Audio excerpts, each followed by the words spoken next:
बचपन की यादें। एक शहर की एक गली में एक पुराना मकान था।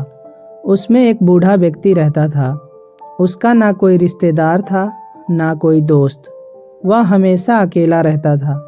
इस पुराने मकान के ठीक सामने एक छोटा सा घर था। उस घर में एक छोटा बच्चा रोहित अपने माता पिता के साथ रहता था। बूढ़े व्यक्ति को बच्चे बहुत अच्छे लगते थे। वह जब भी बच्चे को देखता था, प्यार से हाथ हिलाता था। छोटा बच्चा भी अपनी खिड़की में खड़े होकर जवाब में उसकी ओर देखकर हाथ हिलाता था। धीरे धीरे दोनों की दोस्ती हो गई। रोहित बूढ़े व्यक्ति को दादाजी कहकर बुलाने लगा। दादाजी अक्सर रोहित के लिए बिस्कुट लाते थे। कभी कभी वे उसके पसंद की चॉकलेट लाकर भी उसे देते थे।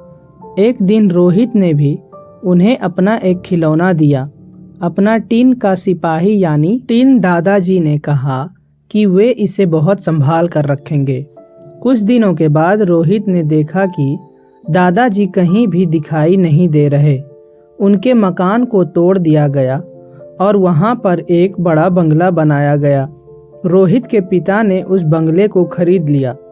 रोहित और उसके माता पिता बंगले में रहने लगे। धीरे धीरे रोहित बड़ा होने लगा और बचपन के उन दादाजी को भूलने लगा। जब वह बड़ा हुआ और उसकी शादी हो गई, तब उसकी पत्नी भी वहीं रहने आई। एक दिन वह अपनी पत्नी के साथ बंगले के बगीचे में हाथ से एक गड्ढा खोद रहा था। वहां एक बीज बोना चाहता था। तभी उसकी उंगली में कुछ चुभा। उसने खोद कर देखा कि यह उसका अपना टिन सोल्जर था, जो उसने दादाजी को दिया था। उसकी तलवार की नोक रोहित की उंगली में चुभ गई थी। अपना बचपन का खिलौना देखकर अचानक रोहित को बचपन की सारी बातें और दादाजी याद आ गए।